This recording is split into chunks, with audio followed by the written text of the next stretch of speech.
our former president, Barack Obama, has been out campaigning for Terry McAuliffe in Virginia and whoever the Democrat is that's running for governor of New Jersey. I can't remember his name. And he had a pretty interesting moment, fairly revealing, quiet part out loud moment while campaigning in New Jersey. Yeah, so he kind of told on himself here on this one, but also told on Joe Biden and on how the way that the Democratic base may be feeling right now. Let's take a listen to that. I know why sometimes folks just get tired, and maybe they say, I'm not going to bother voting this time. But here's the thing, we can't afford to be tired. I remember in 2016, folks said, I'm not inspired. Obama was okay, but we didn't get everything I wanted, so I'm just going to sit it next time. And y'all know how that turned out. That's what happens when you're not paying attention. That's what happens when you become complacent or you let your frustration lead to inaction. We cannot afford to be tired because of the young people here and the ones who are coming. I know it's hard. Phil doesn't claim he's going to solve every problem in New Jersey right away. I didn't solve every problem when I was president. But the fact is that as hard as it is, we can still make it better. It's hard to undo the legacy of discrimination that goes back centuries, but we can make it better. It's hard to deal with special interests who want to keep the status quo when you're trying to make the economy more fair and just, but you can make it better. It's hard in a big country where people disagree to get everybody moving in the same direction, but we can do better than we're doing. We really can. We can make it better. And when you've got the right person in the job, we might not get every single person employed, but we can get more people, more jobs.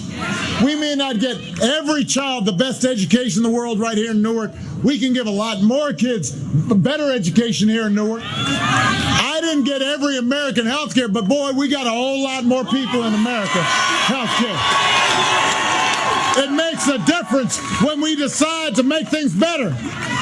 When you've got somebody in your corner who's shown you that they will work for you, who has a track record of accomplishment, you got to go out there and work for them.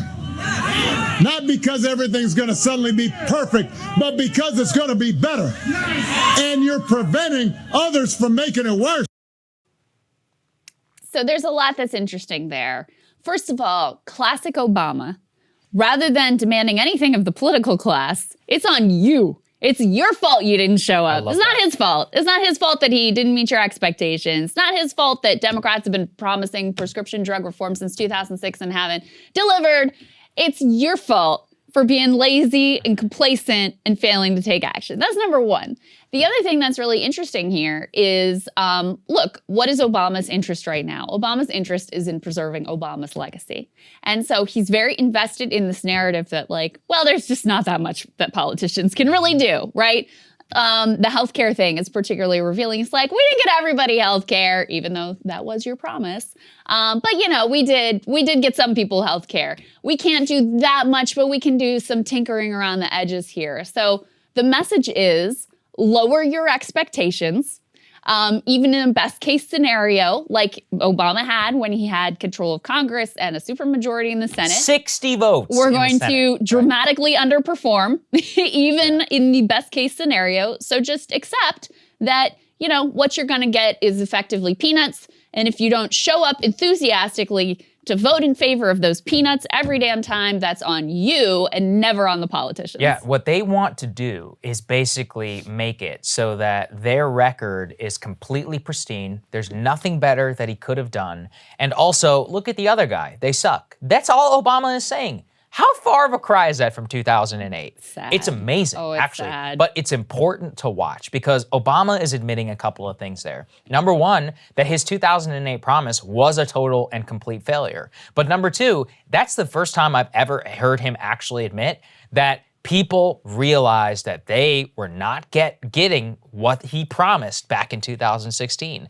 And that I've played that clip so many different times where Obama would come out and be like, my name might be on the ballot. My legacy is on the ballot. Justice is on the ballot. The last speech that he gave of the Hillary 2016 campaign.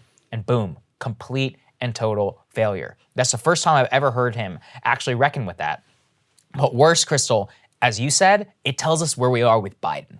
Because Obama knows that this is Biden's 2010 moment. He can see the exact same change within the air. You know, speaking of Virginia, I just looked. Emerson College, which had the most accurate poll of 2013 governor's race, has Glenn Youngkin up by 1% in their final poll of the race. Maybe it's total BS, okay? I have no idea. I would personally bet that Republicans are generally undercounted, as they have been over the last, 6 years in polls. And look, maybe we're going to see a massive upset. But as Kyle Kondik said on our show yesterday, if McAuliffe wins by 1 in a Biden plus 10 state, that's a total disaster. I mean, you lost 9 points. That's exactly what's happening here. Obama sees the same apathy, and his only response is, yeah, but the other guys suck. How did it work out for you in 2010? But more importantly, what does that say about you, man? You were elected to transcend all of that. And I actually encourage people. I read his book, and Obama's a smart guy, but he rationalizes everything, every turn. It's not his fault. Yeah. It's the other people's. It's, I was boxed in by the system. Your job is to be elected to transcend that. I've got books of LBJ, RFK, FDR back there, many more at home. The history of the American presidency is exactly, or at least the good ones, who transcend all of those things, and they figure out a way, and they create a new era. And he had all the tools, and he completely broke it. He had all the tools and more, and at a pivot point. And this is why his time in office so important, and leads us to where we are today. Leads us to Trump. Leads us to this moment of national depression and nihilism, effectively. Because listen to that speech. Not only a nihilist, right? Where you're like, I mean, we're not even going to promise you that much anymore. Like, at least we used to try to get you to believe in something. Now we're just going to say, well, we can't really do all that much for you, but you should probably vote for us anyway because the other dude is worse. Right. I mean, that's what they've collapsed down to.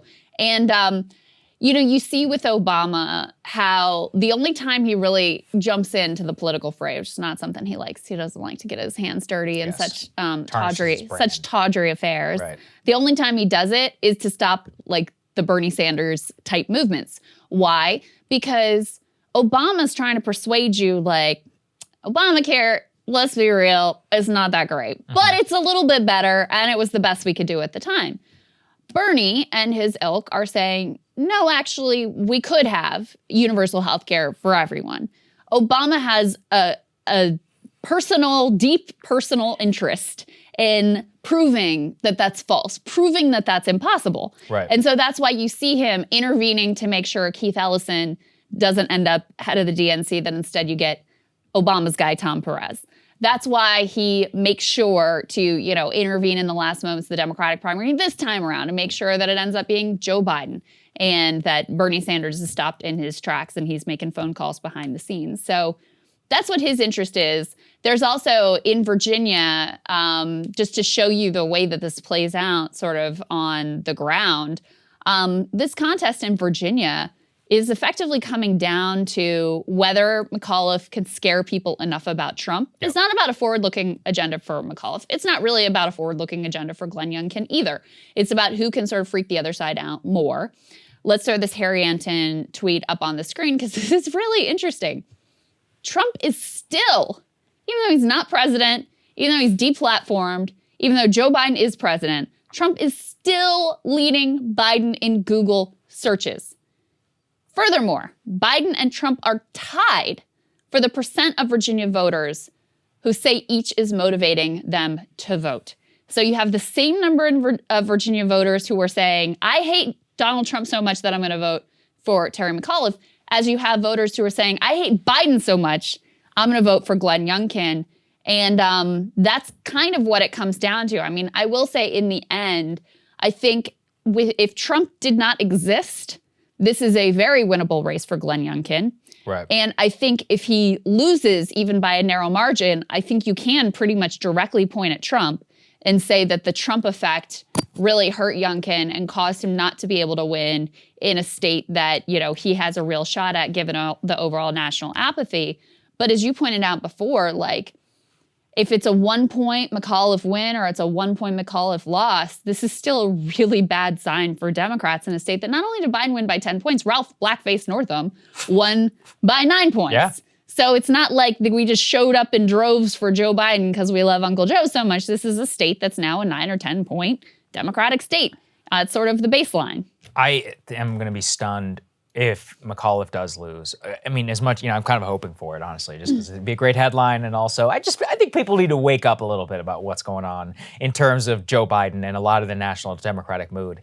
And it's fascinating to me that, as you said, Trump's Google searches are at a 2015 low, and he's still beating the sitting president of the United States. That's wild. And it just goes to show you the level of enthusiasm there with Biden is beginning to match not even Obama levels. It's worse than what we're seeing. And that's what led to Obama really saying the quiet part out loud there.